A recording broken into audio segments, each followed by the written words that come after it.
دکتر تفریح مورد علاقتون چیه؟ کوهنوردی و طبیعت‌گردی. اکثرا کوههای فارس، بعضی وقتا هم جای دیگه. عجیب ترین درخواست یا خاطره‌ای که از کلاینت هاتون دارید چی بوده؟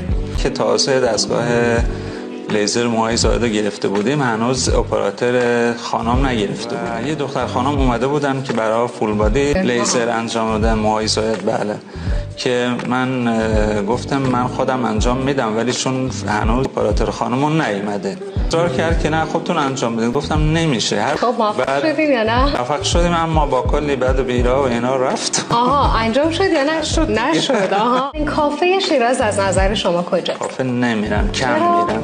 مشغله زیاد، کافه تنهایی که نمیشه. یه خاطره خنده‌دار برامون بگید. قسمت درمان خانمی که اومده بود برای پسرش دارو بگیره، دارو که نوشتم اینا، گفت که شربت برنش کننده گشاد هم نوشتی براش. گفتم نداریم چنین شربتی.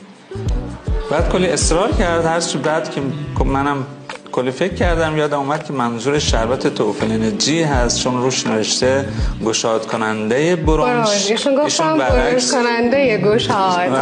تو یه فیلد کلینیکای زیبایی نبودین، کدوم لاین درمانی رو انتخاب می‌کردین؟ لاین‌های تخصصی پاتولوژی و یا رادیولوژی بهتر باشه، چون استرس کمتری داره. دکتر یه سوال محرمانه میخوام ازتون بپرسم، ولی خب مطمئنا بین خودمون درآمد شما چقدر بوده؟ از اولین درآمد من تو فیلد زیبایی به 4 سال دیگه کامل شروع کردم. 20 میلیون. آخرین هدیه‌ای که به خودتون دادین کی بوده و چی بوده؟ تلویزیون هوشمند گرفتم یکی دو هفته اخیر که بتونم بیشتر استفاده بکنم. در حاشیه این برنامه اگر بخواید یک جمله کوتاه به مخاطبین ما بگید، این جمله چیه؟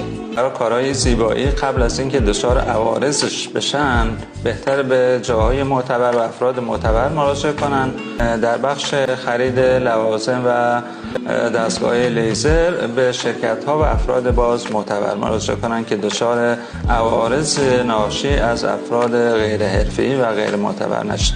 ممنون از اینکه دعوت ما رو پذیرفتید.